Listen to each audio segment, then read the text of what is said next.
savez, je tiens à remercier les anciennes qui me laissent la place pour pouvoir diriger les chants des cantiques. Je le dis ce soir parce que je le ressens dans mon cœur. Il y a la présence de Dieu dans ce lieu ce soir.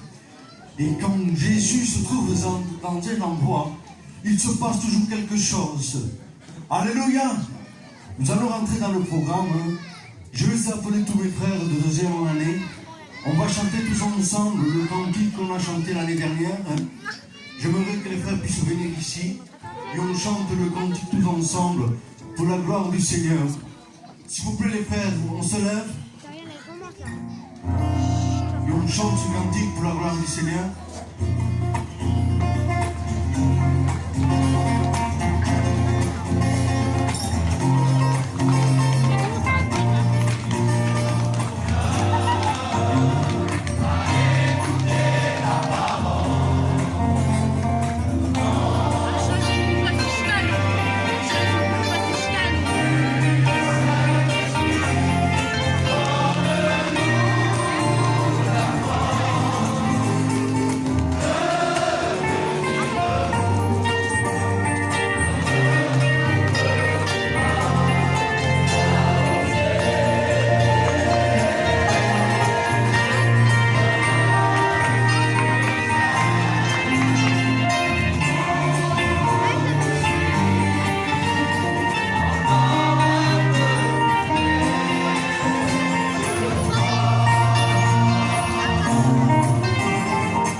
On peut ressentir qu'il y a sa présence. Il y a la paix de Dieu au milieu de nous. Vous savez, on peut parler d'un homme, d'un président, rien ne va se passer. On peut parler d'un artiste dans le monde, rien ne va se passer. Mais ce soir, on peut parler de quelqu'un qui s'énomme Jésus. Et il y a sa présence au milieu de nous. Les vies changent. Celui qui a son cœur brisé, il est celui qui le construit. Si tu passes par un problème, ce soir je t'invite à faire une appel, à le chercher de tout ton cœur, de crier à Dieu. Alléluia! Non, Alléluia! Est-ce que vous voulez écouter un témoignage ce soir? Alors je vais appeler la sœur Déborah, la compagne de notre frère Gino. Il va venir ici, il va nous raconter un témoignage, une expérience, ce qu'elle a dans son cœur. Et je vous demande, s'il vous plaît, qu'il puisse avoir ce calme de l'esprit. Et les mamans, tenez les enfants.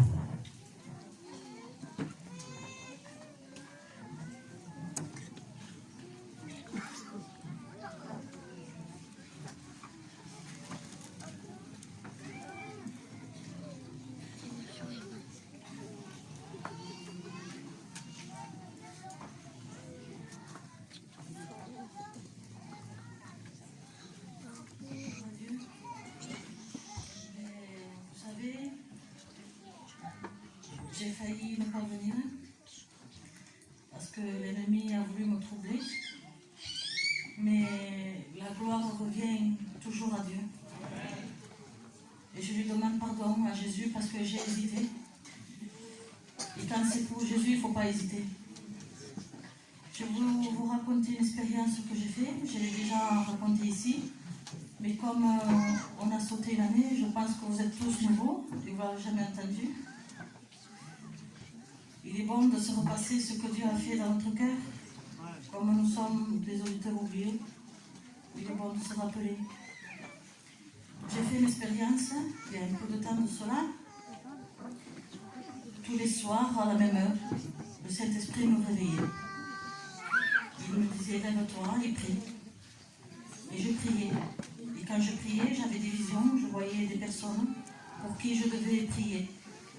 Et cela a duré jusqu'à 7-8 heures du matin, comme ça. Je m'endormais et de nouveau, le Saint-Esprit me réveillait. Et ça a duré pendant 2 mois.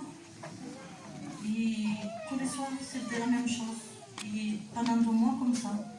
Et après, j'ai dit à Seigneur, je voudrais savoir pourquoi tu me réveilles tous les soirs. Je commençais à fatiguer. Je voudrais savoir pourquoi tu me fais prier pour ces âmes. Et aussitôt, je me suis endormie. Et quand je me suis endormie, dans mon rêve, je me suis réveillée. J'étais dans le temple de Salomon. Je ne sais pas pourquoi, mais je sentais que c'était son temple. Et j'étais au milieu de la cour. Il y avait beaucoup de monde. Ils étaient tous habillés en blanc. Ils parlaient d'une langue que je ne connaissais pas. Et j'ai dit, Seigneur, tu me montres ça, mais je ne sais pas ce qu'ils disent. Il me disait, avance, tu verras. J'avançais au milieu de la cour et je voyais 2 grands pylônes. Et ce pylône, il tenait une grande pierre. Et c'était marqué en hébreu, dont je ne comprenais pas non plus. Et je disais, Seigneur, tu me montres ça de nouveau et je ne comprends pas. Il me disait, je veux te dire ce que c'est. Et quand il commençait à lire par la fin. C'était à l'envers, c'était pas comme chez nous. Et quand il lisait, eh bien, les lettres, ça devenait du sang. Il y avait du sang qui coulait de ces lettres. Il me disait, tu vois ça, c'est mes prophéties. Il me disait, ils sont tout accomplis. Et là, il me disait, avance encore plus. J'avançais de nouveau. Et je me trouvais devant 2 grandes portes. Et ces portes, ils s'ouvraient toutes seules. Je voulais rentrer dedans, mais il y avait quelque chose qui me repoussait, je n'arrivais pas à rentrer. Et je restais dehors, il me disait, ça c'est le lieu très saint, tu ne peux pas rentrer ici. Je restais dehors, et je voyais un petit garçon sortir de ce lieu. Il était beau, très très très beau. Il avait comme les cheveux comme de l'or, hein, des yeux bleus très clairs. Il portait une robe aussi blanche et une ceinture d'or à la taille. Il avait un parchemin sous les bras. Il sortait, il traversait toute la cour. Et je disais, Seigneur, il est beau cet enfant, il est merveilleux, c'est qui? Il me disait, ça c'est mon fils. Il me disait, regarde où il va. Il sortait du temple. J'ai dit, Seigneur, où il va? Il me dit, je lui donne une mission. Il va l'accomplir. Quand il l'accomplira, eh bien moi, je viendrai vous chercher. Et là, quand il me disait ça, je tombais à genoux. Je pleurais. Je disais, Seigneur, non, ne reviens pas encore. Il y a beaucoup de gens de ma famille qui ne sont pas sauvés. Il me disait, c'est pour ça que tous les soirs je te montre ça. Il me disait, prie pour que ta famille se convertisse. Prie et veille jusqu'à temps que moi je revienne. C'est pour cela que ce songe, c'est pour vous dire à vous, mes soeurs, mes frères, on a beaucoup de familles converties. Et le temps est avancé. Il faut intercéder et prier, et vous verrez la main de Dieu s'accomplir. Gloire à Dieu. Amen. Gloire à Dieu pour ce merveilleux témoignage. Vous savez, comme il a dit la sœur, nous vivons le dernier temps. Nous pouvons le voir à travers les journaux, à travers la télé, les choses qui se passent. Il y a des maladies. Il y a des choses qu'auparavant ils n'existaient pas, que maintenant ils existent. Ce que la Bible dit, tout s'accomplit. Tout est accompli. Il manque qu'une chose. C'est que le retour du Christ, il revient nous chercher. Alléluia. Alléluia. Soyons réveillés ce soir. Soyons dans la réunion. Ce soir, il y a le Père, le Fils et le Saint-Esprit au milieu de nous. Alléluia. Je vais appeler mon frère Lilon, il va venir ici aussi, nous chanter un seul cantique. L'heure est très avancée et nous voulons laisser toute la place à la parole du Seigneur.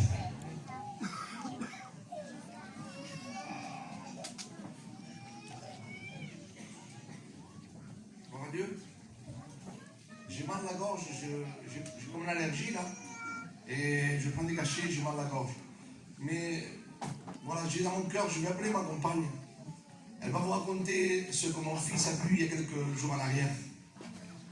On a un Dieu vivant. Dieu est vivant, alléluia.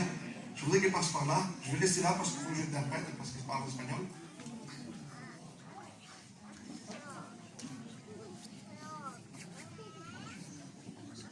Si.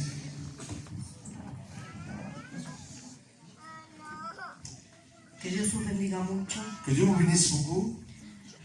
Bueno, pues como ha dicho mi compañero, Comme moi j'ai dit, hace como un mes, ça fait à peu près un mois, mi niño que tiene 16 años tuvo un sueño, mon fils qui a 16 ans a eu un songe, pero nosotros no estábamos en casa, estábamos en España. mais nous n'étions pas à la maison, nous étions en Espagne. Y mi niño nos ha llamado por teléfono y estaba llorando. Et mon fils nous appelait en pleurant. Y no podía contarnos el sueño que había tenido. Et il ne pouvait pas nous raconter le songe parce qu'il pleurait beaucoup. ¿Saben? Cada vez que cuento lo que soñó mi niño, Chaque fois que je raconte ce que mon fils a vu, todo el cuerpo me tiembla. j'ai le corps qui me tremble. Y cuando mi compañero le dijo, no me cuentes el sueño que no te entiendo, cuando lleguemos a casa me lo contarás. Je lui ai dit, attends papa, ne pleure pas, reste tranquille. Mais il n'arrêtait pas de pleurer. Je lui ai dit, quand j'arrive à la maison, tu me le racontes. Lleguemos a las 2 o 3 horas. On arrivait à peu près 2-3 heures après. Y estaban mi niña con él de rodillas orando porque no podía pararse de llorar. Et j'ai mes filles qui sont chrétiennes, elles étaient avec son frère en train de prier un genou parce qu'ils ne pouvaient pas s'arrêter de pleurer. Y dice, papá, he tenido un sueño, he visto 3 personas de blanco. Il dit, papa, j'ai eu ce songe comme cette vision. J'ai vu 3 hommes en blanc. El del medio era Jesús. Et celui du milieu, je sais que c'était Jésus. Dice, me cogía, venía aquí a la casa y me llevaba al cielo. Et il venait ici à la maison, il me prenait, il m'amenait au ciel. Y en el cielo me decía, mira, mira para arriba. Et dans le ciel, il disait, regarde. Había un cronómetro. Il y avait un chronomètre. Y había un 0.00. Et il y avait 0.00. Y le decía al Señor, mira, ya no hay tiempo. Et le Seigneur disait, il n'y a plus de temps. Yo vengo pronto. Je reviens bientôt. Y luego mi niño se ponía de rodillas y le pedía perdón. Et là, mon fils se met à genoux et demandait pardon. Solo tiene 16 años. Parce que seulement il n'a que 16 ans. Y luego el Señor le decía, mira, mira para abajo. Et là, le Seigneur disait, regarde en bas. Le enseñaba cómo los muertos resucitaban de las tumbas. Il l'amenait au cimetière, il voyait comme les morts ressuscités. Y entonces mi niño lloraba. Et mon fils, là, il pleurait. Y le pedía perdón al Señor. Et il demandait pardon au Seigneur. Yo lo digo de verdad, mi niño tiene 16 años, se ha criado en el Evangelio. Mon fils a 16 ans, il est né dans l'évangile. Pero desde que tuvo este sueño, su vida ha cambiado aún más. Mais depuis qu'il a eu ce songe, sa vie a changé encore plus. Por eso hoy quiero deciros C'est pour cela qu'aujourd'hui, je veux vous dire, que no es tiempo de prepararse. c'est plus le temps de se préparer. Hay que estar preparados ya, Il faut être prêt déjà. porque el Señor viene pronto. Parce que le Seigneur revient bientôt. Que el Señor se bendiga Et que le mucho. Seigneur vous bénisse. Alléluia. Vous savez ce que ma compagne raconte? Le songe, on ne le raconte pas entier parce que vraiment on veut mettre personne mal à l'aise ni à faire peur. Mais c'est encore, ça va plus loin, vous comprenez? Le songe, ce que le petit lui a fait voir le Seigneur, c'est quelque chose, il a vu vraiment des choses qu'on ne veut pas le raconter parce que je ne veux pas mettre, mais c'est vraiment horrifiant, c'est vraiment, il fait peur, ce songe, cette vision. C'est pour vous dire, mes frères, mes sœurs, soyons prêts, le Seigneur vient bientôt, alléluia. Je vais essayer de chanter un petit cantique, alléluia. Un petit cantique, il te fait.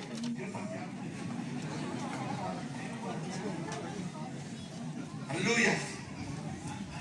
Non, un petit, un mini.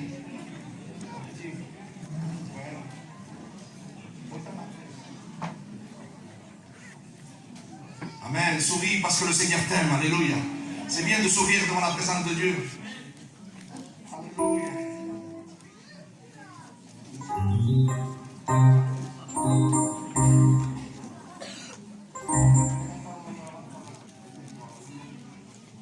Je voudrais qu'on ferme nos yeux Alléluia, ce soir.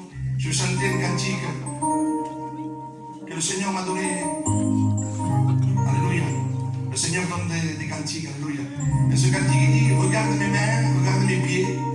Je suis mort sur la croix, c'est pour toi. Alléluia.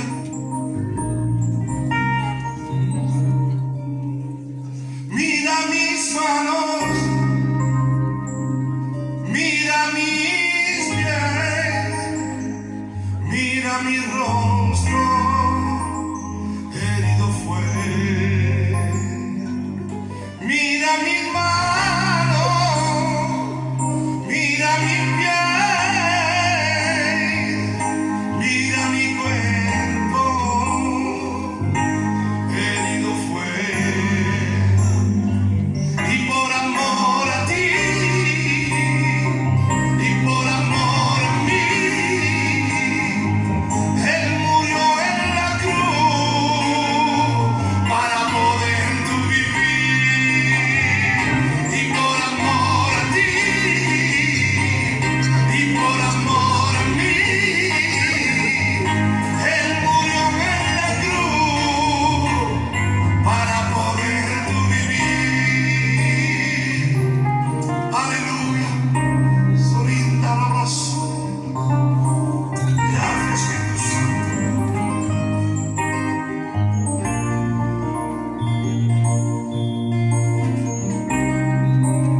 El que te ama, el que me quiere, dejó clavar su pie y su mano. El que te ama, el que me quiere, y sin decir ni una palabra. El que te ama, el que me quiere, dejó clavar su pie y su mano. El que te ama y el que me quiere llevar a su morada. Y por amor a ti, y por amor a mí, Él murió en la cruz para poder tú vivir. Y por amor a mí, y por amor a ti, Él murió en la cruz para poder yo vivir. Que le Seigneur vous bénisse. On va prier pour lui, il aimerait me faire un gîte. On va prier après, on va poser les mains.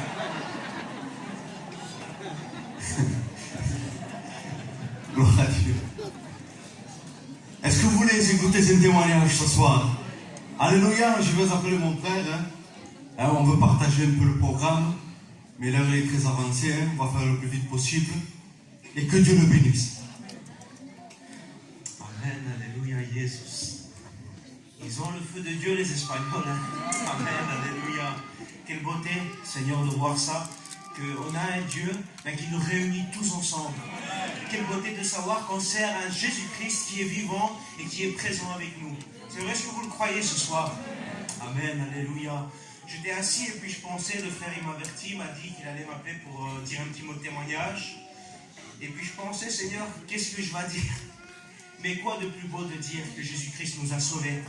De dire que Jésus-Christ, il nous a sortis du ténèbre et qu'aujourd'hui, on suit cette lumière, cette véritable lumière, Jésus-Christ, Seigneur. J'y pensais lorsque j'étais jeune, lorsque j'étais plus jeune, je suis toujours jeune, Seigneur Jésus. Lorsque j'avais 14-15 ans, j'étais petit et puis, il faut dire la vérité, devant mes amis, je faisais le garçon qui était heureux, que tout allait bien. Puis mon père, c'est un serviteur de Dieu. Je faisais comme si j'étais un chrétien, mais ce n'était pas la vérité. Parce que je ne m'avais pas rendu compte qu'il fallait que je fasse mon propre expérience avec le Seigneur Jésus. Je ne savais pas. Je vivais, mettons, je pourrais dire, religieux. Mais Seigneur, je passais par des souffrances terribles. Je ne sais pas pourquoi, mais j'étais comme ça. tout le temps, lorsque je rentrais chez moi, dans mon camping le soir, là, ou que je rentrais chez moi, je me sentais mal. J'avais ce vide dans mon cœur, je me sentais triste et puis je pleurais, je n'arrivais pas à dormir. J'avais un angoisse qui était sur moi et je ne savais même pas pourquoi. Je ne savais pas d'où ça venait, Seigneur. Il semblait que des démons venaient pour m'attaquer et puis qui me faisaient croire que pour moi, il n'y avait pas de solution. Et que c'était des voix qui résonnaient dans ma tête et que je me suis habitué à être là. On dirait que c'était obligé, que je devrais obligatoirement vivre comme ça. Et je ne savais pas comment faire. Pourtant, j'allais aux réunions, j'écoutais la parole de Dieu, mais je n'appliquais pas mon cœur. Je n'acceptais pas la parole de Dieu comme il fallait, Seigneur Jésus. Et puis un jour, je suis allé à la réunion. Seigneur, mais cette fois-ci, j'ai dit, avant d'aller à la réunion, Seigneur, j'y vais. Mais je crois en ta parole et je sais que tu es capable de faire un changement, Seigneur.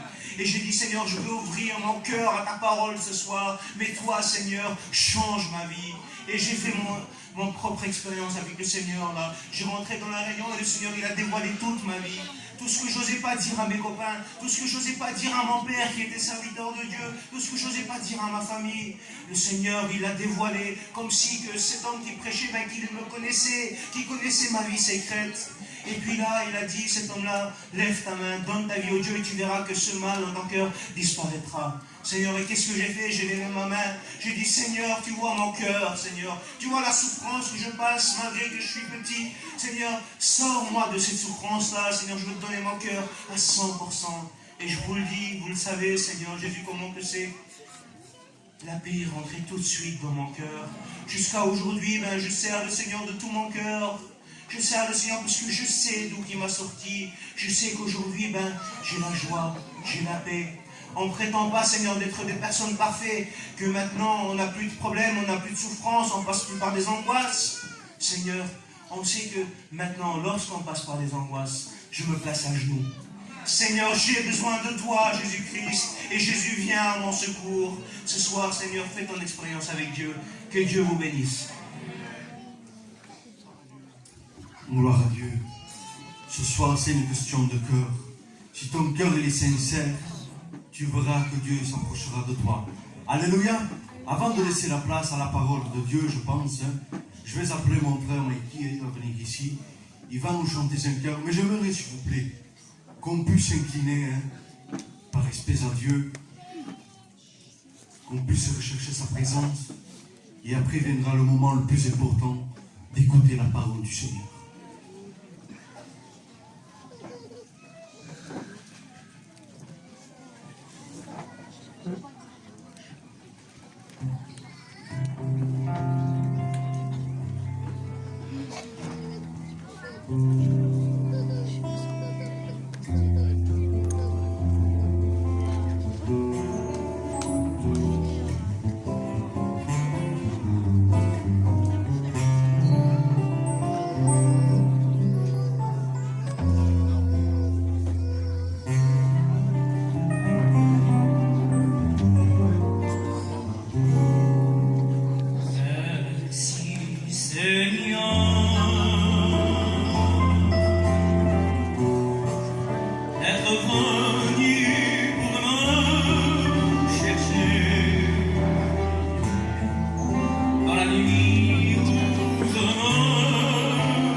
Seigneur.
m'accorder ton Esprit Saint, de me guider sur le chemin, par ta sûre main. Jésus, oh de sauver ma fille, durant la maudit, je ne suis plus. On l'écoute maintenant, que Dieu le bénisse. Amen.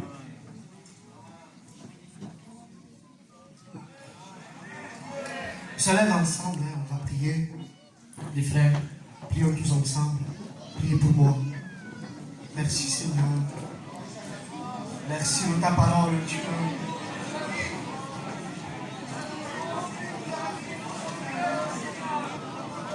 Mariage nouveau. Merci Jésus.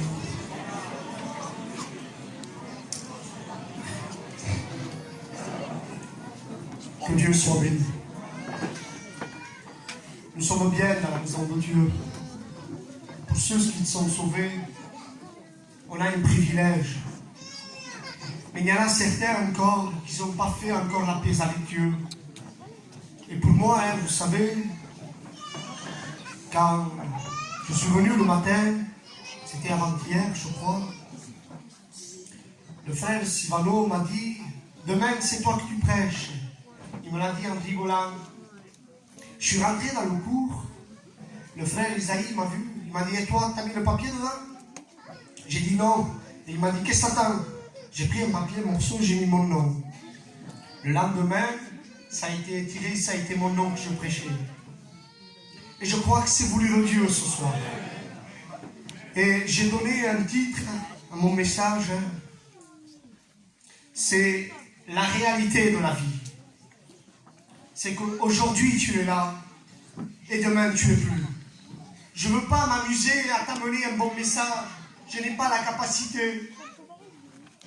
Mais je vais te dire ce que tu as besoin. Parce qu'aujourd'hui tu es là et demain tu es plus. Au jour d'aujourd'hui on a peur de se lever un matin et d'entendre une mauvaise nouvelle qu'une telle personne est partie. On a peur. Parce qu'aujourd'hui nous sommes là et demain nous n'y sommes plus. La vie est courte. Et je peux donner un verset, nous allons le lire ensemble. Hein. Ça se trouve dans Ecclésiaste 3 au verset 2, il dit ainsi. Il dit, il y a un temps pour naître et un temps pour mourir. Quelle réalité qu'il dit Ecclésiaste. Ecclésiaste n'est pas n'importe qui.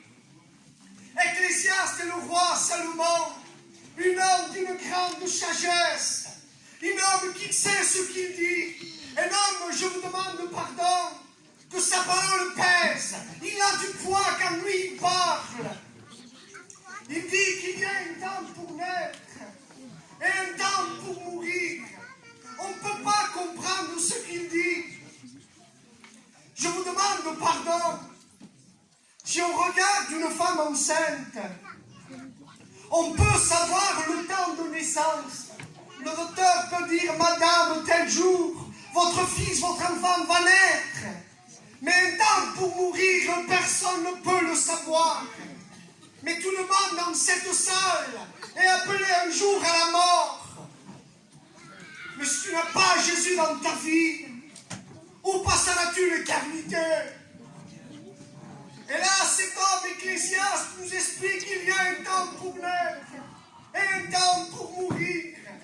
On peut comprendre un temps de création, mais pas un temps pour mourir.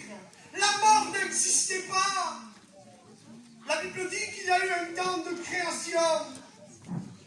La Bible dit que la terre était informe et vide, comme peut-être ta vie, il est informe et vide. La Bible dit que Dieu créa un jardin dans l'Éden, dans le délice. La vie était là, mais pas la mort. La Bible dit que Dieu créa l'homme de la poussière de la terre il souffla dans ses narines le souffle de vie. La vie était là, mais pas la mort. La Bible dit que Dieu plaça cet homme dans ce jardin d'Éden, dans le délice. La Bible dit que l'homme, je peux dire avec mes mots, Dieu lui dit, je vais lui faire une aide pour lui, pour Adam. La Bible dit que Dieu endormit l'homme dans un profond sommeil. Et il prit une de ses côtes. Et il forma une femme. Que l'homme lui donne le nom d'Ève. La vie était là, mais pas la mort. La mort n'existait pas. Il n'y avait pas de mort. La Bible dit que les jours passa, le serpent, qui est le plus rusé de tous les animaux des champs, le serpent n'était pas dans le jardin. Mais l'homme n'a pas su veiller. Le serpent est rentré. Si je peux dire, la mort est rentrée. Et là, le serpent prit une discussion avec la femme. Elle lui dit, Dieu t'a-t-il réellement dit de ne pas manger de l'arbre du bien et du mal? La femme dit, oui, Dieu m'a dit de ne pas manger de beurre. Le jour où je vais en manger, je mourirai. Et là, le serpent dit une vérité, je peux dire. Il dit, vous ne mourirez point. Là, la femme prit de ce fruit, qu'il la mangea, qu'il lui donna aussi à son mari, je passe. La Bible dit qu'ils ne sont pas morts tout de suite, mais ils sont morts spirituellement. Parce que le péché est celui qui te détruit spirituellement. Adam a continué à vivre encore. Je crois qu'il a vécu plus de 900 ans. Il n'est pas mort tout de suite. Mais le péché est celui qui te détruit à peu. Pour ceux qui fument, sur un paquet de cigarettes, c'est marqué « Fumez-tu ». Ils ne sont pas morts tout de suite dès qu'ils allument une cigarette. Pourtant, c'est marqué. Mais avec le temps, la maladie vient. Et certains meurent de la cigarette. Est-ce que vous comprenez? La vie était là, mais pas la mort. Voilà que la mort est rentrée. Adam et Ève. La Bible dit, dans Romains 5, verset 12, il dit, comme par un seul homme, Adam, par un seul homme, la mort est rentrée sur tout le monde. Et s'est étendu sur tout le monde. Le péché est rentré, la mort s'est étendu sur tout le monde. Par un seul homme, Adam, le péché est rentré. Et la mort s'est étendue sur tous les hommes. La mort est celle qui ne fait exception de personne. La mort est celle qui frappe le vieillard comme le nourrisson. La mort est celle qui frappe le riche, le bien important, comme le pauvre. La mort est celle qui ne t'envoie pas une carte de visite. La mort est celle qui vient d'un coup. Il y a eu un jour où la mort a frappé un homme. Cet homme, la Bible parle de lui comme un homme riche, un homme important, un homme qui comptait les gens quand le voyait, je peux dire. Les gens voulaient dire, je voulais être comme lui, parce que lui, il a réussi. La Bible dit que cet homme riche était vêtu de pourpre et de fin lin. La Bible dit de lui que chaque jour, ce n'était pas de temps en temps, un samedi sur deux, non, c'était chaque jour. Il était en fête. La Bible dit aussi qu'il y avait un homme pauvre, nommé Lazare. La Bible dit de lui que personne ne faisait cas, qu'il était assis à la porte du riche. Et encore, il désirait quelque chose, de se nourrir des miettes qu'il tombait de la table du riche. Il n'avait même pas, il désirait. La Bible dit qu'un jour, la mort est venue et il a frappé le riche, qu'il fut emmené dans le séjour des morts, dans le Sheol.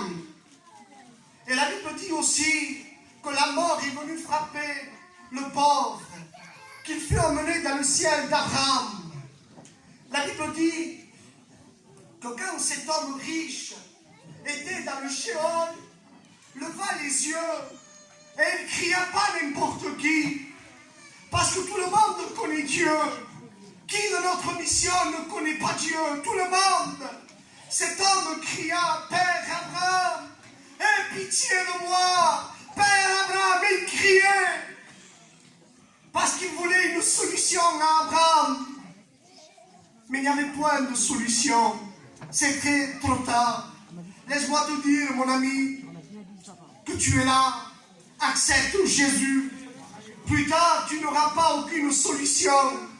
Et pour revenir, il cria, Père Abraham, aie pitié de moi. Et là, d'un coup, il cria d'une autre façon. Il dit, Père Abraham, aie pitié de moi. Il dit, envoie Lazare, qu'il trempe le bout de son doigt dans l'eau et qu'il vienne me rafraîchir la langue, car je souffre cruellement.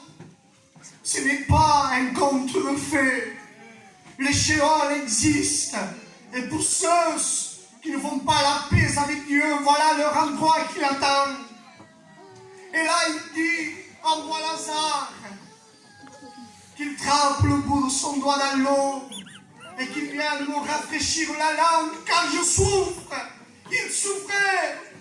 Et là, Abraham lui dit, mon enfant, il dit, je ne peux pas parce qu'il y a une grande séparation.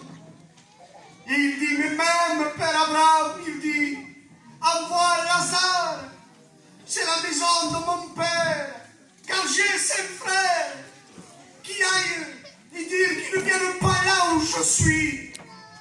Et là, Abraham lui dit, ils ont Moïse et les prophètes. Certains attendent un miracle. Laisse-moi te dire, mon ami, un miracle ne va pas te changer. Même si tu vas être mort, ressuscité, il ne va pas te changer.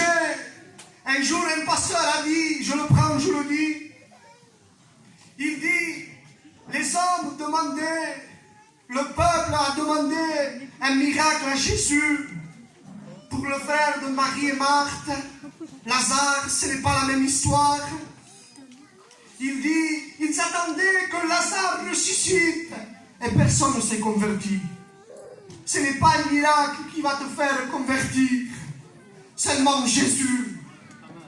Et là, il dit, Père Abraham, envoie-le chez la maison de mon père, car j'ai 5 frères. Il dit, ils ont Moïse et les prophètes qui l'écoutent.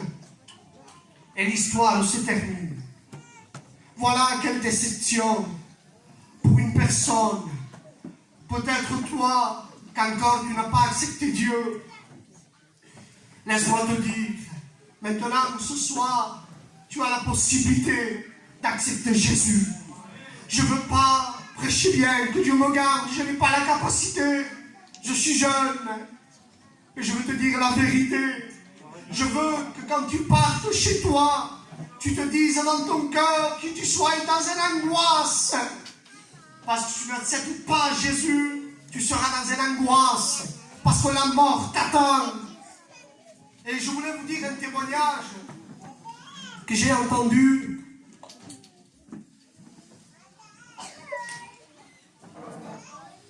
Un jour, une jeune fille fut invitée à une réunion. Et là, cette jeune fille, en vérité, ne voulait pas venir. Mais tellement son ami insista qu'il est venu. Il s'est assis. Et là, moitié de la réunion, il y avait quelque chose qui l'a poussé à partir. Il s'est levé de sa place et il est sorti de la réunion et il y avait comme une route. Et là, une voiture est passée, l'a percuté. tellement le bruit qu'il était grand.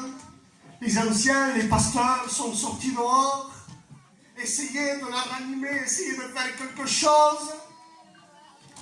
Certains prenaient, je peux dire, une bouteille d'eau pour essayer de la ranimer, pour voir.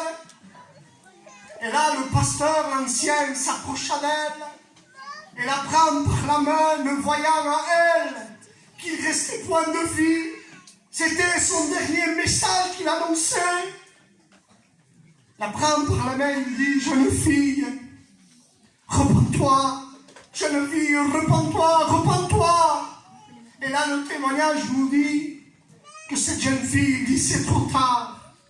Je vois des gens habillés en noir qui viennent me chercher. Voilà la destinée pour ceux qui n'acceptent pas Jésus. Laisse-moi te dire, je te le dis avec mon cœur, accepte Jésus. Il y en a assez de vivre de telle vie. Si tu meurs sans Jésus, c'est l'enfer qui te tend. Je voulais lire un verset de plus. Hébreux 9, 27, il dit, il est réservé à l'homme de quoi? De mourir une seule fois. Après quoi vient le jugement. Il t'est réservé de mourir une seule fois. Après quoi va venir ton jugement. Accepte Jésus. Je ne veux pas faire long, hein, j'avais des versets encore. Mais je veux vous dire, le verset qu'il disait, d'Ecclésiaste, il dit, il y a un temps pour naître, un temps pour mourir. Lui, Jésus, qu'il était Dieu et qu'il est Dieu, il était dans le ciel. Il est descendu naître sur une femme, Marie. Et il a eu son temps de naissance et son temps pour mourir. Est-ce que vous comprenez? Mais sa mort à lui est différente. Parce que la mort d'un homme n'apporte point la vie. Tandis que la mort de Jésus apportait la vie. Et le verset, je ne me rappelle plus, il dit, si par un seul homme le péché est rentré, par un seul homme la vie est rentrée. Et bien plus, il est ressuscité et il veut te sauver. Nous allons s'incliner, nous allons prier. Hein. Seigneur, j'ai parlé comme toi tu as voulu.